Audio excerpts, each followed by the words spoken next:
Right now, there's a huge mystery surrounding Applied Materials, or AMAT for short, and honestly, it's one of the most fascinating setups we're seeing in the tech sector as of August 2026.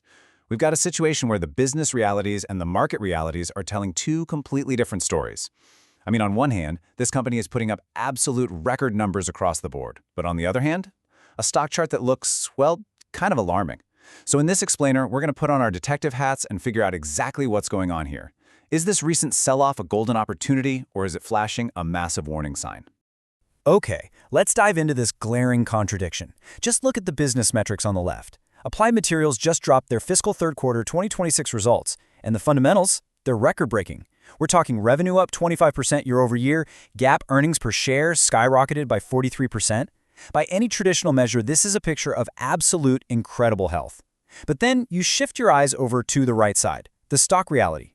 After hitting an intraday high on August 13th, the stock plummeted roughly 14% by August 24th. It's wild, right? So which side is actually telling the truth? To solve this paradox, we can't just skim the headlines. We've really got to look under the hood. Section 1. Inside the AI engine, the picks and shovels of the AI boom. To uncover our very first major clue, we need to nail down exactly what AMAT's role is in the tech ecosystem. If you follow this step-by-step flow, you'll see that Applied Materials doesn't actually design those flashy GPUs everyone talks about. They aren't building the final AI servers either. Instead, they provide the highly complex manufacturing equipment that's required to make those advanced chips in the very first place. You can think of them as the foundational picks and shovels layer of this whole AI infrastructure boom. Every single time a major chip manufacturer needs to build a more advanced factory or ramp up capacity for AI, they literally have to use Applied Materials equipment to make it happen. And the thing is, AI is fundamentally changing what these chip makers need. It doesn't just demand more chips, it demands significantly more complex chips. This shift is driving a massive surge in demand across three specific segments where AMAT is an absolute leader. First up, we've got leading-edge logic and foundry. Second is DRAM memory, where AMAT actually just saw a staggering 52% year-over-year growth, hitting record levels. And third is advanced packaging, where they're expecting over 70% growth in calendar 2026. This is happening because the industry is shifting toward complex 3D chiplet stacking. It's essentially like building advanced chips upward, kind of like high-tech Lego bricks. Put all three of these areas together, and they're expected to make up a whopping 80% of wafer fab equipment growth through 2027. So, with all that going on, is this AI demand actually hitting the bottom line? Well, their fiscal third quarter numbers confirm that it absolutely is. In Q3 of 2026, revenue hit a record $9.12 billion. GAAP EPS came in at $3.17, and you've got to check out that free cash flow, an incredibly impressive $2.33 billion in just a single quarter. This really highlights the sheer scale of their Q3 earnings beat. The AI infrastructure build-out isn't just some nice theoretical story for AMAT, it is literally translating directly into billions of dollars in hard, cold cash. But you know, the number that really matters to experienced investors is this one right here, 50.4%. That's their non-GAAP gross margin. And what makes this figure so extraordinary is that it marks the 13th consecutive quarter of year-over-year expansion. Think about that for a second. It proves that Applied Materials isn't just selling more machines because they caught a lucky temporary cycle. They are structurally improving the underlying economics of their business.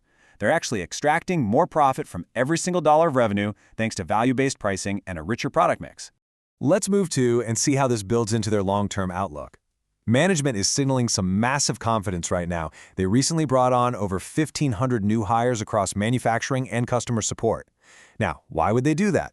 Because they've got rolling 8-quarter forecasts from their major customers, and as this quote highlights, they are actively preparing to double their quarterly system output by 2028. You just simply don't make capital and hiring investments of this magnitude unless you have crystal clear visibility into sustained, multi-year demand. Section 2.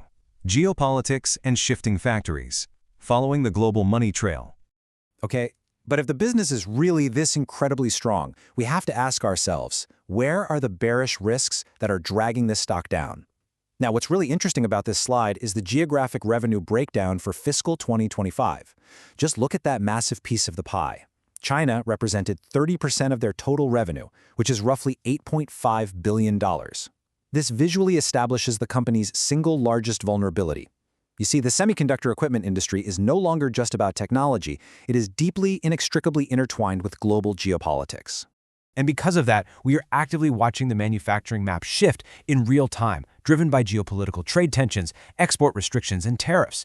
Applied's revenue in Taiwan surged an incredible 71%, and Korea grew by 25%. However, revenue from China actually fell 16% year over year, and the United States dropped 20%.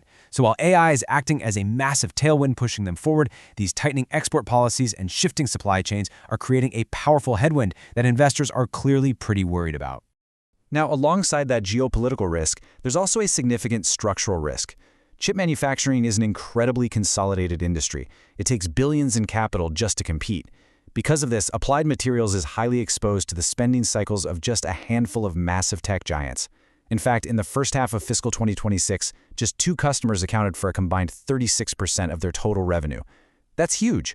If either of those giants decides to, say, delay a factory build or trim back their capital expenditure budget, Applied Materials is going to feel it immediately. Section 3. Pricing. The AI boom.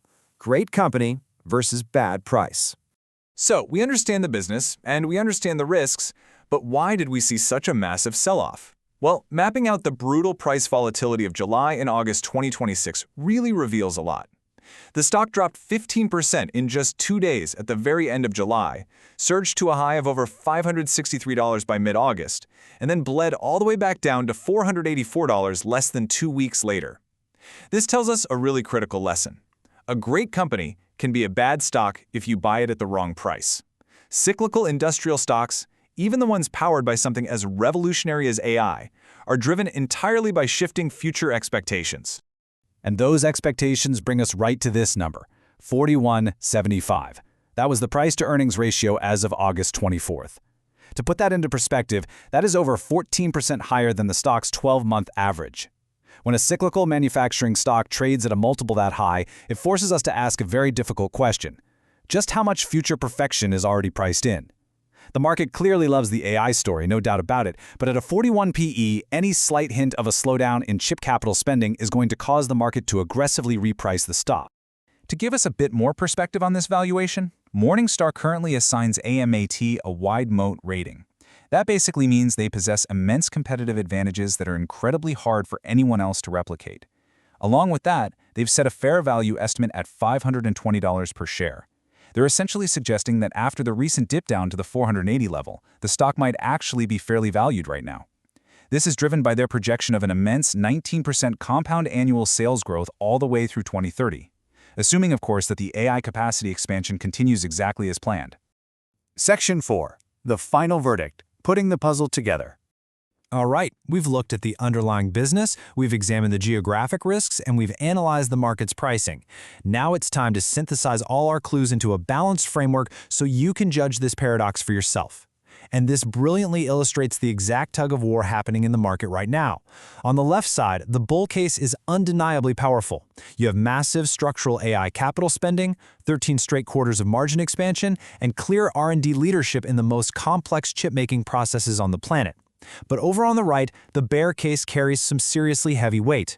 You've got China export restrictions limiting a massive market, an industry that remains notoriously cyclical, and a high valuation that leaves practically zero room for management to stumble. Looking directly at what comes next, here is management's massive guidance for Q4 2026. They are projecting revenue of $10.25 billion and non-GAAP EPS of $4.02. Now, if they actually hit this, it represents an 85% EPS increase compared to the prior year. Incredible, right? But remember the lesson of the paradox we've been talking about? The true test in this kind of environment isn't just about delivering great business numbers, it's about beating these sky-high expectations that are already fully embedded in the stock price. So the crucial point is this final verdict from our source analysis. Watch or accumulate on weakness. Applied Materials easily passes the quality test, they pass the industry growth test, and they certainly pass the cash flow test. It is simply a phenomenal business operating at the very heart of the AI revolution. But the valuation risk here demands strict price discipline. It's not just a blind buy at any price, right? It really requires strategic entry points when market volatility temporarily drives the price down below its intrinsic value.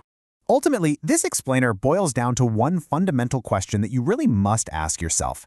Can AI-driven capital spending remain extraordinary long enough to justify the incredibly high expectations already embedded in AMAT's stock? The business is certainly delivering today, but whether the stock follows suit depends entirely on the durability of this unprecedented infrastructure boom. Keep a close eye on those spending cycles, and thanks so much for joining me today.